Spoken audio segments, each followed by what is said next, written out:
Hello guys, Spain versus England തമ്മിലുള്ള euro കപ്പിൻ്റെ final മത്സരം. What A match! ഒരു ഫൈനലിൻ്റെ എല്ലാ ആവേശവും നിറഞ്ഞൊരു പോരാട്ടം തന്നെയാണ് നമ്മൾ കണ്ടു കഴിഞ്ഞിരിക്കുന്നത്. യെസ്, ഒടുവിൽ സ്പെയിൻ ഇംഗ്ലണ്ടിനെ 1-2 ഗോളുകൾക്ക് തോൽപ്പിച്ചുകൊണ്ട് 4ാമത്തെ യൂറോ കപ്പിൻ്റെ കിരീടം ഉയർത്തിയിരിക്കുന്നു. വെൽ ഡിസേർവിംഗ് ആയിരുന്നു ഇത്. കാരണം ഈ ഒരു ടൂർണമെൻറ്റിലുടനീളം അത്ര ഗംഭീര പ്രകടനമാണല്ലോ സ്പെയിൻ നടത്തിക്കൊണ്ടിരുന്നത്.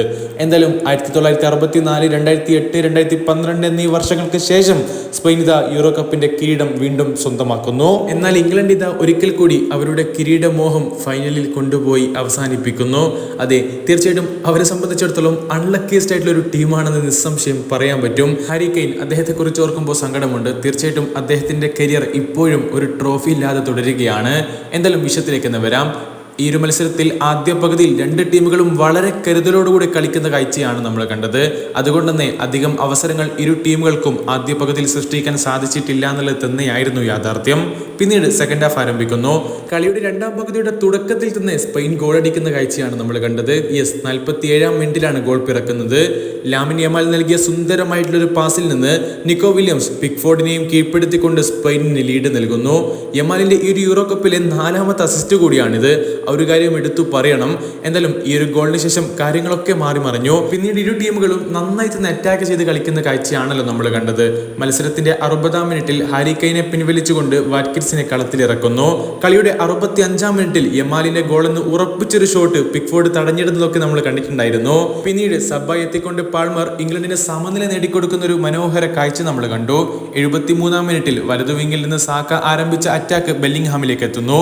ജൂഡിന്റെ പാസ് തന്റെ ഇടത് കൊണ്ട് മനോഹരമായി വലയിലെത്തിച്ചാണ് പാൽമർ ഇംഗ്ലണ്ടിന് സമനില നൽകുന്നത്. യെസ്, ഒരു ബ്യൂട്ടിഫുൾ ഗോൾ തന്നെയായിരുന്നു അത്. പിന്നീട് വീണ്ടും മത്സരം ആവേശകരമായി പുരോഗമിക്കുന്നു. കാരണം ഇരു ടീമുകളും സമനിലയിലാണല്ലോ നിൽക്കുന്നത്. കളിയുടെ 81ാം മിനിറ്റിൽ ഒരു അവസരം കൂടെ ലാമിൻ യമാലിന് വന്നു ചേരുന്നു. ഇത്തവണയും പിക്ഫോർഡ് ഇംഗ്ലണ്ടിന്റെ രക്ഷകനായി അവതരിക്കുന്ന ഒരു കാഴ്ചയാണ് നമ്മൾ കണ്ടത്. പക്ഷെ പിന്നീട് അധിക നേരമൊന്നും അദ്ദേഹത്തിനും ഇംഗ്ലണ്ടിനെ സമനിലയിൽ നിർത്താൻ സാധിച്ചില്ല. കളിയുടെ 87ാം മിനിറ്റിൽ കുക്കുറയുടെ ഒരു ക്രോസിൽ നിന്ന് ഒയർസബാലിന്റെ ഫിനിഷിംഗ്, മനോഹരമായിട്ടുള്ള ഫിനിഷിംഗ്. അങ്ങനെ സ്കോർ 2-1 എന്ന നിലയിൽ. ഇതിനുശേഷം ഇംഗ്ലണ്ടിന് മടങ്ങി വരാനുള്ള സമയവും ഉണ്ടായിരുന്നില്ല. 90ാം മിനിറ്റിലൊക്കെ ഇംഗ്ലണ്ടിന്റെ 2 ഹെഡറുകൾ ഗോൾ ലൈനിൽ നിന്ന് തടഞ്ഞിടുന്ന സ്പെയിനൊക്കെ നമ്മൾ കണ്ടിട്ടുണ്ടായിരുന്നു. അങ്ങനെയായിരുന്നു അവർ ലീഡ് നിലനിർത്തിയിട്ടുണ്ടായിരുന്നത്. അതെ, ആ ഒരു ഒമാനിന്റെ ഒക്കെ സേവ്, യജാതി സേവ് ആയിരുന്നു അത്, എടുത്തു പറയണം. എന്തായാലും പിന്നീട് ലഭിച്ച 4 മിനിറ്റ് എക്സ്ട്രാ ടൈമിലും ഇംഗ്ലണ്ട് ആഞ്ഞു ശ്രമിച്ചെങ്കിൽ കൂടി അവർക്ക് ആ ഒരു പരാജയം ഒഴിവാക്കാൻ പറ്റിയില്ല.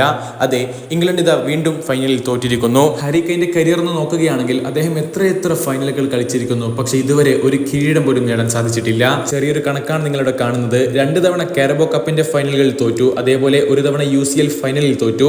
2020 യൂറോ കപ്പിന്റെ ഫൈനലിൽ തോറ്റു. അതുപോലെ തന്നെ ജർമ്മൻ സൂപ്പർ കപ്പിലും പരാജയപ്പെട്ടു. ഇപ്പോഴിതാ വീണ്ടും 2024 യൂറോയുടെ ഫൈനലിലും പരാജയപ്പെട്ടിരിക്കുന്നു. സ്പെയിൻ ആവട്ടെ അവരുടെ ഒരു മാജിക്കൽ ജേർണി തുടർന്നുകൊണ്ടിരിക്കുകയാണ്.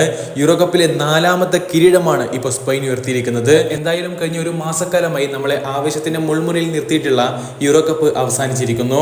എന്താണ് ഈ വീഡിയോയെ കുറിച്ചുള്ള നിങ്ങളുടെ അഭിപ്രായങ്ങൾ? തീർച്ചയായിട്ടും സബ്സ്ക്രൈബ് ചെയ്യാത്ത വീഡിയോ കാണുന്നവരുണ്ടെങ്കിൽ സബ്സ്ക്രൈബ് ബട്ടൺ ഒന്ന് ക്ലിക്ക് ചെയ്ത് നിങ്ങളുടെ സപ്പോർട്ട് പ്രതീക്ഷിക്കുന്നു. അടുത്തൊരു വീഡിയോ ആയിട്ട് നമുക്ക് വീണ്ടും കാണാം. അതുവരേക്കും ചെറിയൊരു ഗുഡ് ബൈ.